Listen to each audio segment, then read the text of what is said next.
Hello students, how are you? Welcome to your channel Saraswati tutorials. और जैसा कि हम अपने सेशन में पढ़ रहे थे यूनिट एंड मेज़रमेंट, और यूनिट एंड मेज़रमेंट के अंतर्गत हम लोग पढ़ रहे थे एरर एनालिसिस, त्रुटि विश्लेषण।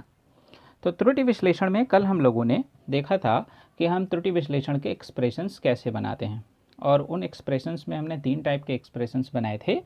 जैसे कि सबसे पहला हमारा एक्सप्रेशन था एब्सोल्यूट एरर, दूसरा हमारा एक्सप्रेशन था रिलेटिव एरर, फ्रैक्शनल, भिन्नात्मक जिसको बोलेंगे, तीसरा हमारा एरर था परसेंटेज एरर, अगर हम उस रिलेटिव को परसेंटेज में कन्वर्ट कर लेते हैं तो वो प्रतिशत त्रुटि बन जाता है, और चौथा एक्सप्रेशन हमारा था वर्ग माध्य मूल विधि।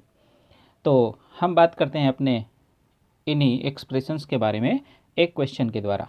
देखिए, आपकी स्क्रीन पर एक क्वेश्चन यहाँ पर दिखाया गया है कि एक छड़ की प्रेक्षित लंबाइयाँ इस प्रकार है। प्रेक्षित का मतलब एक व्यक्ति ने एक्सपेरिमेंट किया और इस तरह की लंबाइयों को मापा। तो व्यक्ति ने अलग अलग बार एक्सपेरिमेंट करके लंबाइयाँ अलग अलग मापी हैं, ठीक है। तो इसका मतलब है अलग अलग लंबाइयाँ आने के कारण इसमें मापन में कुछ ना कुछ त्रुटि है। तो हमें क्षण की औसत लंबाई, मापन में आई वास्तविक त्रुटि, भिन्नात्मक त्रुटि और प्रतिशत त्रुटि ज्ञात करनी है। तो जैसा कि कल हमने बताया था कि हम सबसे पहले फिजिकल क्वांटिटी को चुनते हैं। तो यहाँ पर हमें जो क्वांटिटी दी गई है वो हमारी क्वांटिटी है L, ठीक है। और इस L के एक्सपेरिमेंट में हमारे पास है L1, L2, L3, L4 और L5।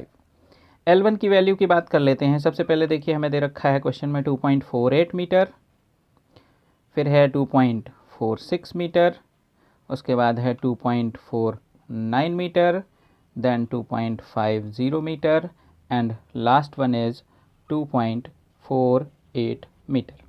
तो इस तरह से हमें एक्सपेरिमेंटल लेंथ दे रखी हैं। जो भी व्यक्ति था उसने जिस भी एक्सपेरिमेंट द्वारा इनकी लंबाइयाँ निकाली वो हमें दे जा रखी। अब हमें बताना है औसत लंबाई।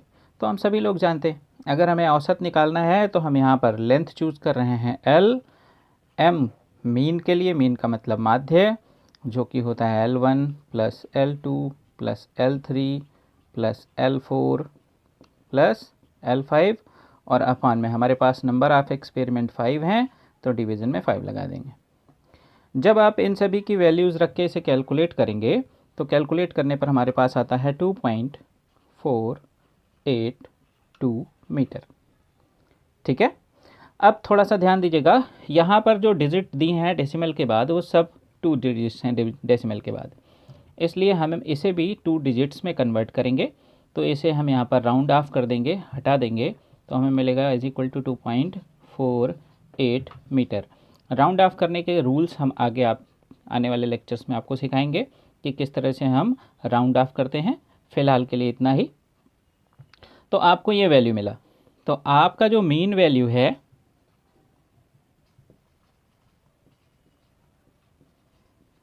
यानी कि औसत मान, ये जो है हमारे पास आया 2.48 मीटर, और इसी को हमने कहा था यही हम वास्तविक मान मान लेते हैं,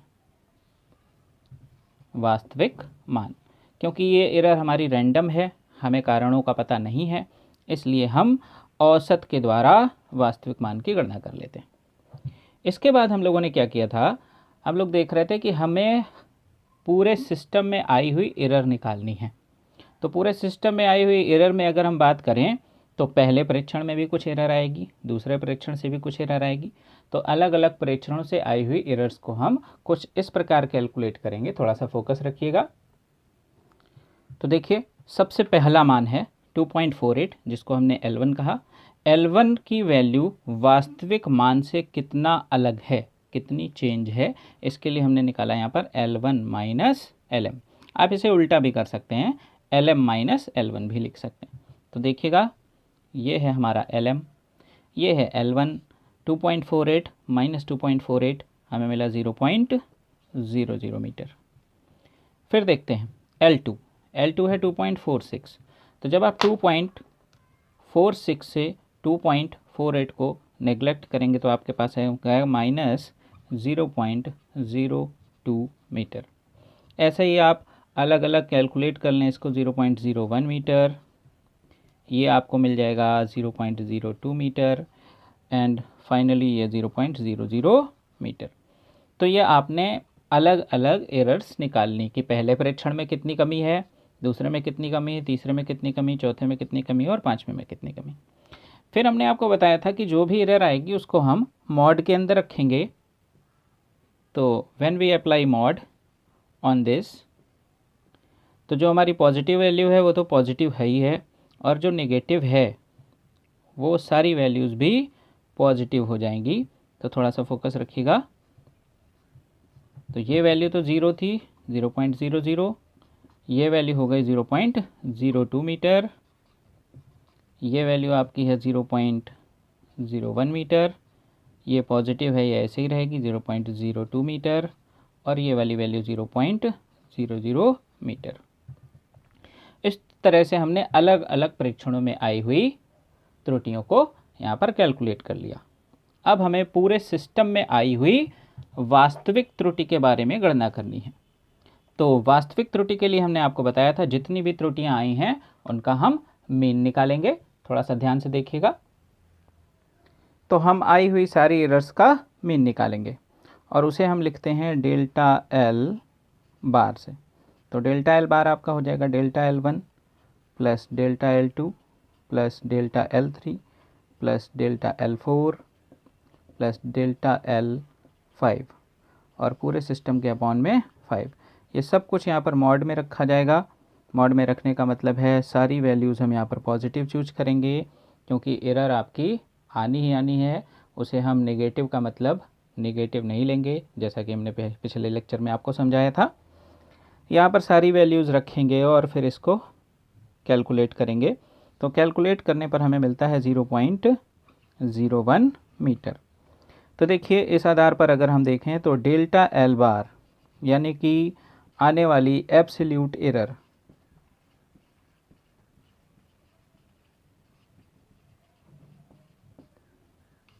ये हमारी है 0.01। अब जैसा कि हम पहले भी कह चुके हैं, मापन में दो तरह की त्रुटियां संभव हैं। हो सकता है मापन कम हो और हो सकता है मापन अधिक हो। तो यह पॉजिटिव भी हो सकती है और नेगेटिव भी हो सकती है। तो अब अगर हम इस L की वैल्यू एरर के साथ लिखेंगे तो हम लिखेंगे L इज इक्वल टू सबसे पहले वास्तविक मान 2.48 और प्लस माइनस उसकी एरर 0.01। अगर पॉजिटिव होगी तो जुड़ जाएगी और नेगेटिव होगी तो घट जाएगी। तो इस तरह से हमने यहाँ पर निकाल लिया वास्तविक त्रुटि। अब हम बात करते हैं भिन्नात्मक त्रुटि के बारे में। तो देखिए जो हमने गणनाएं की हैं उसमें LM यानी कि वास्तविक मान 2.48 आया था मीन वैल्यू, और जो हमने वास्तविक त्रुटि निकाली वो 0.01 आई थी। इस वजह से हमने L की वैल्यू 2.48 प्लस माइनस 0.01 मीटर लिख रखी है। अब हमें यहाँ पर बात करनी थी कि हम भिन्नात्मक त्रुटि कैसे निकालें। तो भिन्नात्मक मतलब तुलनात्मक अध्ययन होता है। तो जैसा कि हमने कल कहा था आपसे कि आपकी जो त्रुटि आई हुई है यह त्रुटि वास्तविक मान में है।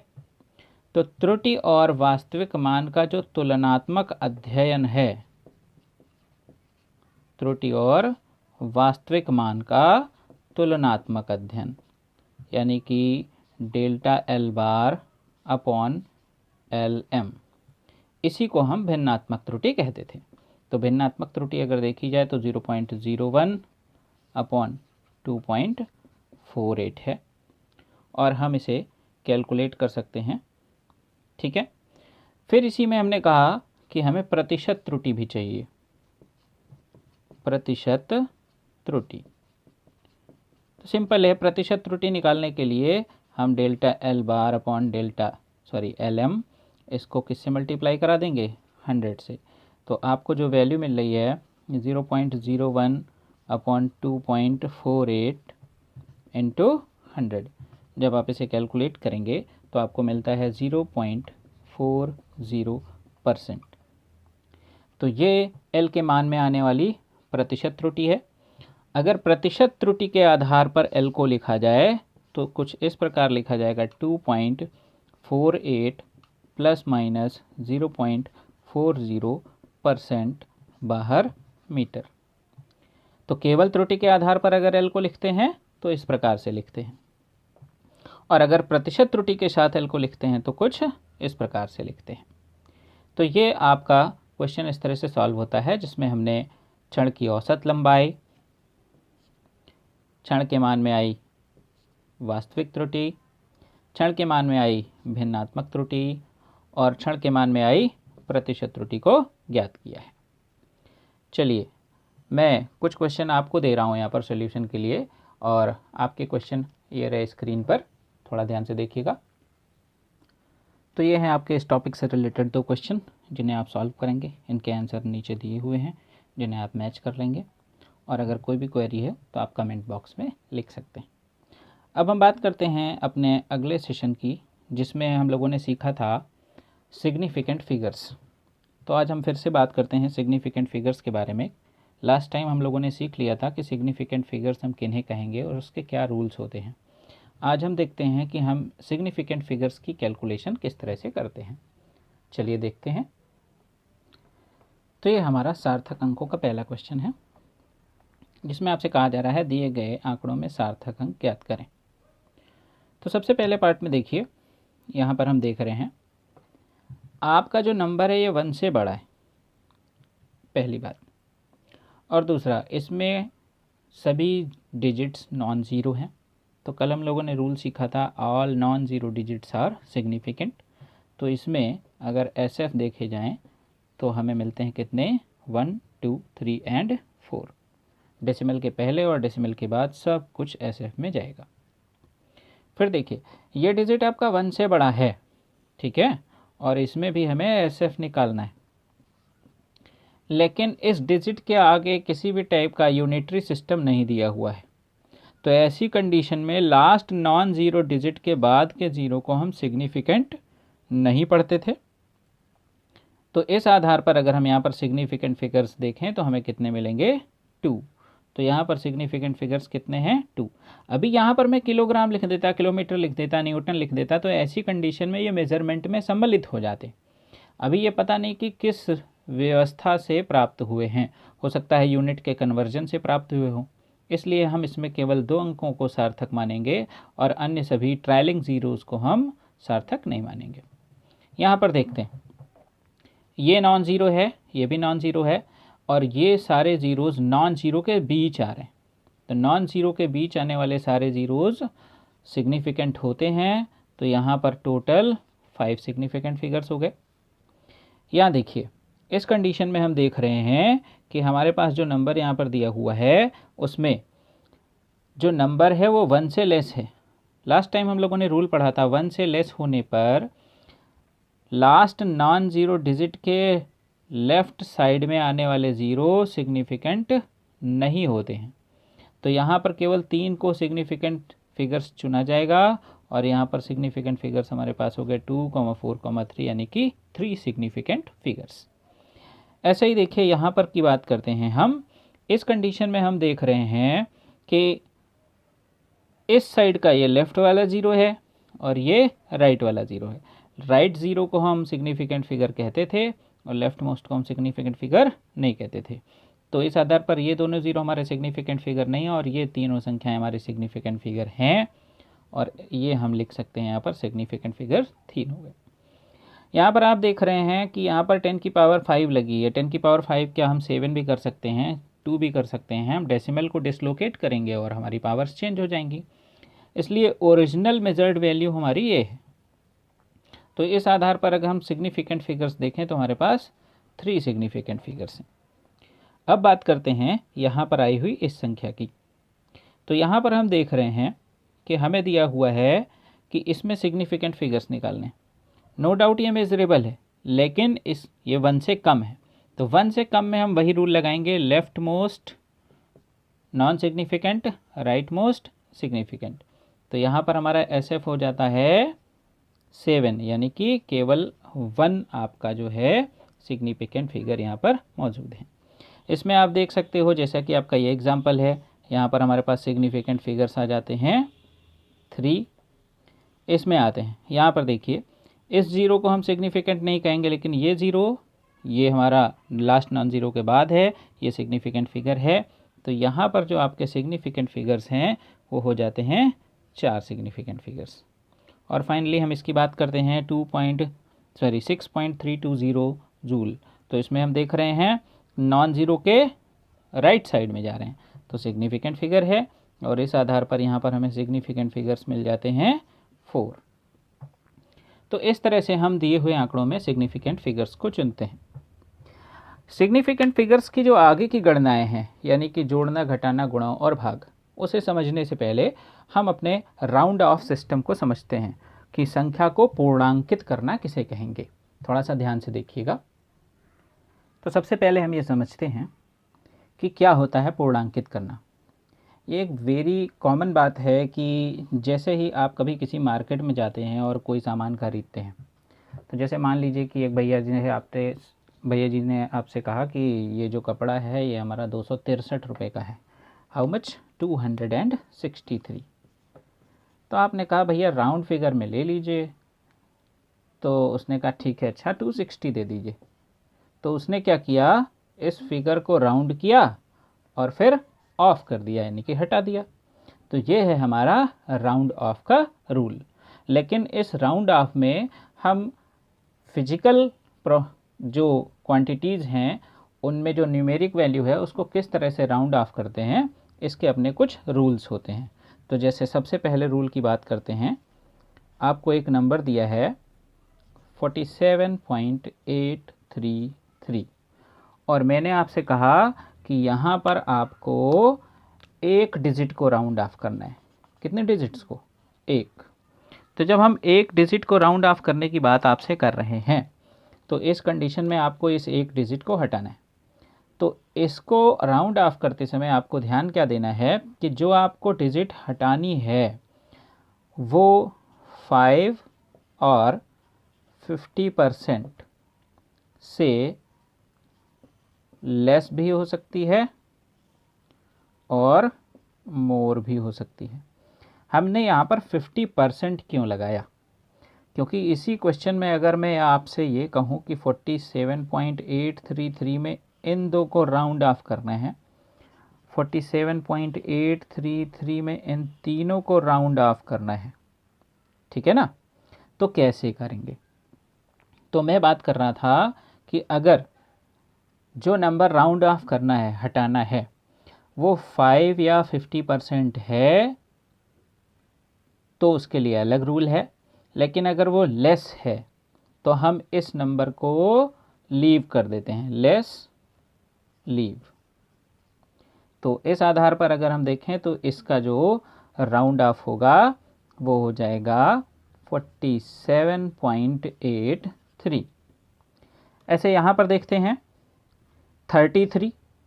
तो हमने कहा 5 और 50%, तो 5, 50, 500 इस तरह से हम डिजिट्स को देखेंगे।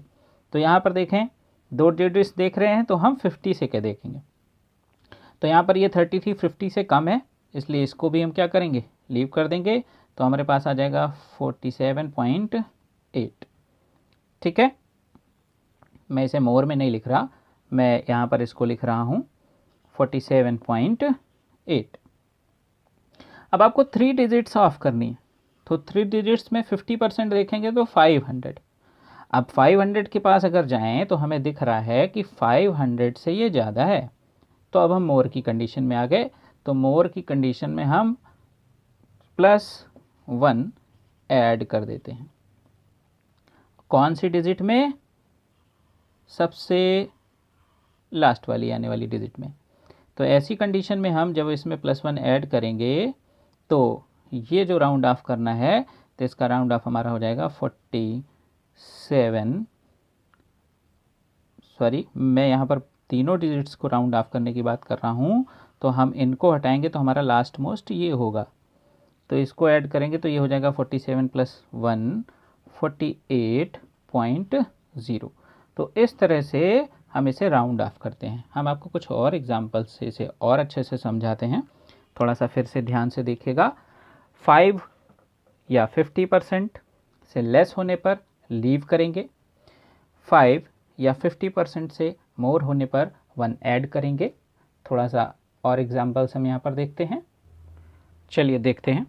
मान लीजिए कि हमें इन 2 डिजिट्स को राउंड ऑफ करना है, तो इन 2 डिजिट्स को पकड़ा और हमने देखा 2, इसका हम कंपेयर कराएंगे 50 से। तो 50 से क्या है, मोर है। मोर है तो लास्ट वाली में 1 ऐड हो जाएगा, तो 96.7 + 1 8। इस तरह से हमने इसको राउंड किया, ऑफ किया, तो हमें इसका रिजल्ट ये मिल गया। यहाँ पर मान लीजिए कि आप तीनों डिजिट्स को राउंड ऑफ करना चाहते हो। मैं यहाँ पर आपको 2 एग्जांपल्स शो करता हूँ, एक 2 डिजिट्स को और एक तीनों डिजिट्स को। तो जैसे 2 डिजिट्स को करते हैं, तो 2 डिजिट्स के लिए 48 50 से कम है तो लीव करिए। लीव करेंगे तो आएगा 49.2। तीनों डिजिट्स को पकड़ते हैं, तो अब हम किससे तुलना कराएंगे, 50% यानी 500 से। तो ये तीनों फिर से देख रहे हैं आप कम है, तो ऐसी कंडीशन में यहाँ पर आपको जो रिजल्ट मिलेगा वो क्या मिलेगा, 49.0। सबको लीव करना पड़ेगा। यहाँ पर हमें इसे राउंड ऑफ करना है, तो इसे राउंड ऑफ करेंगे, 50% से कम है तो मिलेगा 33.0। इसे राउंड ऑफ करना है, 50% से ज़्यादा है तो हमें मिलेगा 39.7। इसे राउंड ऑफ करना है, तो यहाँ पर हम इन दोनों को राउंड ऑफ कर रहे हैं, तो हमें मिलेगा 43.0। भाई जो लास्ट बचेगी, इन दोनों को हटाना है। ये 50% से ज़्यादा है तो लास्ट जो आपको दिख रही है उसमें 1 ऐड कर देना है, तो इसलिए मिल गया 43.0।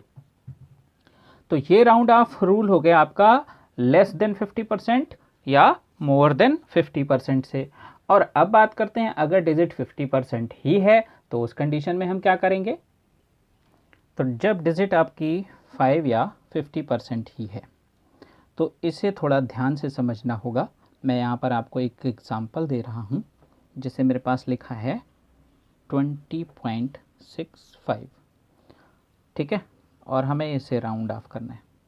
ऐसे मैं आपको एक और एग्जांपल दे रहा हूँ 20.75, और हमें इसे राउंड ऑफ करना है। तो आप देख रहे हैं जो लास्ट डिजिट है वो हमारा 5 ही है, यानी कि 50% ही है, और इसे हमें राउंड ऑफ करना है। तो इसे राउंड ऑफ करते समय हम इससे जस्ट पास वाली डिजिट को देखते हैं, ठीक है। अब अगर ये जस्ट पास वाली डिजिट सम है या ये जस्ट पास वाली डिजिट विषम है, केवल 2 परिस्थितियां संभव हैं। तो अगर सम है तो इसमें हम इसे लीव करेंगे और इसमें हम इसे ऐड 1 करेंगे। तो लीव करेंगे तो हमें मिलेगा 20.6 सम होने की कंडीशन में, और विषम होने की कंडीशन में ये हमें मिलेगा 20.8। 5 हटाया लास्ट मोस्ट में, आप देख सकते हैं last most after rounding off, जिसको राउंड करके हटाना था उसके बाद बची हुई लास्ट मोस्ट, इसमें हम 1 ऐड करते हैं तो ये हो जाता है 20.8। तो इस तरह से हम 3 लॉज यहाँ पर देख रहे हैं। 5 और 50% में लेस है तो लीव करेंगे, मोर है तो 1 ऐड करेंगे। और अगर 5 या 50% ही है तो हम उसके पहले की डिजिट को देखेंगे, वो या तो सम होगी या विषम होगी।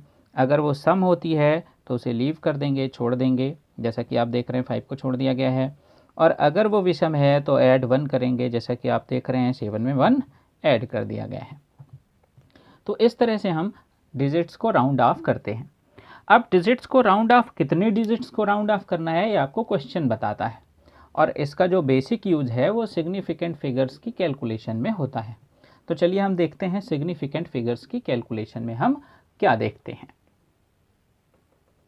जैसे कि आप देख पा रहे हैं यहाँ पर आपको एक क्वेश्चन दिया गया है, add this this and this, और फिर आपसे कहा जा रहा है अपने उत्तर की पुष्टि या अपने उत्तर को उचित सार्थक अंकों में लिखें। तो यहाँ पर जब हमें 2 या 2 से अधिक डिजिट्स को ऐड करना होता है तो ऐसी कंडीशन में हम अपने उत्तर को न्यूनतम सार्थक अंकों में देते हैं। कैसे सार्थक अंकों में? न्यूनतम सार्थक अंकों में। और उसमें भी विशेष बात यह है कि हमें ध्यान देना होता है दशमलव के बाद के सार्थक अंकों पर। तो देखिए अगर यहाँ पर दशमलव के बाद सार्थक अंक देखें तो कितने हैं 2, यहाँ पर दशमलव के बाद सार्थक अंक कितने हैं 3, और यहाँ दशमलव के बाद सार्थक अंक कितने हैं 2।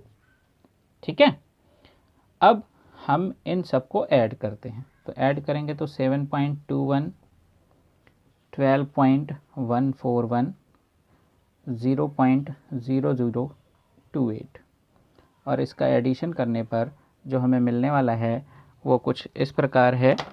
देखिएगा, यहाँ पर इसका एडिशन करने पर हमें मिलता है 19.3538। तो जैसा कि मैंने आपसे कहा कि हम अपने उत्तर को न्यूनतम सार्थक अंकों के रूप में देते हैं, वो भी दशमलव के बाद की बात मैं कर रहा हूँ। तो न्यूनतम सार्थक अंक हमारे दशमलव के बाद कितने हैं 2 हैं। इसका मतलब है कि हमें यहाँ तक आंसर देना है और इसको हटाना है, तो इसके लिए हम इसे राउंड करके ऑफ करते हैं। और अभी हमने राउंड ऑफ रूलिंग सीखी थी, उसमें ये देखा था कि जिसे हमें राउंड ऑफ करना है अगर वो 50% से लेस है तो उसे लीव कर देते। तो आप यहाँ पर देख रहे हैं कि 38 50 से कम है या 50% से कम है, तो हम अपना जो आंसर देंगे वो देंगे 19.35। Is it okay? तो फिर से समझ लीजिए, सबसे पहले तीनों को ऐड करेंगे, ऐड करने के बाद हम ये चेक करेंगे कि हमारे पास दशमलव के बाद कितने न्यूनतम सार्थक अंक थे। हम अपने उत्तर को उन्हीं सार्थक अंकों के रूप में लिखेंगे। अगर हमारे पास एक्स्ट्रा डिजिट्स आ रही हैं तो उन्हें राउंड ऑफ करेंगे और राउंड ऑफ के रूल्स का प्रयोग करेंगे। इस तरह से हम एडिशन में अपना आंसर देते हैं। सेम यही प्रोसेस हमारे सब्सट्रैक्शन में भी काम करती है। जैसे मान लीजिए कि हमें एक डिजिट दी गई 4.27153 और दूसरी है 6.807, और हमसे कहा गया कि इसका सब्सट्रैक्शन करिए और मिनिमम सार्थक अंकों के रूप में अपना आंसर दीजिए। तो यहाँ पर देखिए दशमलव के बाद कितने SF हैं 3, और यहाँ दशमलव के बाद कितने SF हैं 5, तो हमें अपना आंसर इसमें देना है। तो हम इसे फिर से लिख लेते हैं 6.807, 4.27153, और हम इसे सब्सट्रैक्ट करते हैं। जब हम इसे सब्सट्रैक्ट करेंगे तो हमें आंसर मिलता है 2.53547, और हमें अपना आंसर देना है 3 डिजिट्स में, यानी कि हमें इन दोनों को क्या करना है राउंड ऑफ करना है। तो राउंड ऑफ करने के रूलिंग में 47 50% से कम है तो हम इसे लीव कर देंगे और हमारा आंसर आ जाएगा 2.535। तो अभी आप समझ रहे होंगे कि हमें कितने अंकों को राउंड ऑफ करना होता है। ये हमारे क्वेश्चन के अकॉर्डिंग अपने आप डिसाइड हो जाता है कि हमें कितने अंकों को यहाँ पर राउंड ऑफ करना है। इसी तरह से हम मल्टीप्लिकेशन में भी बात करते हैं और इसी तरह से हम डिवीज़न में भी करते हैं कि हमें मिनिमम सार्थक अंकों के रूप में अपना आंसर देना होगा और जो एक्स्ट्रा अंक हैं उन्हें हम राउंड ऑफ करके हटा देते हैं। जैसे कि मैं यहाँ पर एक एग्जांपल से आपको शो कर रहा हूँ कि हमने लिया 943 इंटू 0.00345। जब आपने इसका मल्टीप्लाई कराया तो आपको मिला 3.25335। अब हम देख रहे हैं कि हमारे पास जो मिनिमम सार्थक अंक हैं वो कितने हैं। थोड़ा ध्यान से देखिए, मिनिमम कितने सार्थक अंक हैं हमारे पास। तो हमारे पास मिनिमम सार्थक अंक दशमलव के बाद अगर देखा जाए तो इसमें देखते हैं तो 3 हैं, लेकिन यहाँ देखें तो यहाँ भी कितने हैं 3। तो अब क्योंकि इस संख्या में दशमलव नहीं है इसलिए हम दशमलव के पहले की बात करेंगे, यानी कि टोटल सार्थक अंक कितने होने चाहिए 3। तो यदि हमारे पास कुल 3 सार्थक अंक हैं तो हम इन 3 को चुनेंगे और इसको राउंड ऑफ करेंगे। फिर से ध्यान से सुनिए, यदि सभी में दशमलव है तो दशमलव के बाद आने वाले अंकों से मिनिमम सार्थक अंक चुनना है, और यदि किसी नंबर में दशमलव नहीं है तो दशमलव से पहले सभी अंकों को सार्थक अंक चुनना है, उसी में से आपको मिनिमम चूज़ करना पड़ेगा। तो यहाँ पर दशमलव नहीं था, इसलिए इन 3 सार्थक अंकों को हमने चुना और हमें अपना आंसर इन 3 सार्थक अंकों के रूप में देना है। ठीक है, तो इनको हमने राउंड ऑफ किया 335 आपका 50% से लेस है, 500 से कम है, तो हम इसे लीव कर देंगे और हमारा आंसर आ जाएगा 3.25। तो अभी आपको समझ में आ गया होगा कि हम सिग्निफिकेंट फिगर्स की कैलकुलेशन में राउंड ऑफ को किस तरह से यूज़ करते हैं। तो आज के सेशन में इतना ही। कल हम बात करेंगे इसके आगे परसेंटेज एरर की। परसेंटेज एरर में काफ़ी ज़्यादा क्वेश्चंस हैं और डिफरेंट टाइप के क्वेश्चंस हैं, तो हम कल बात करते हैं परसेंटेज एरर की। आज के सेशन में इतना ही। Thanks for watching. बहुत बहुत धन्यवाद।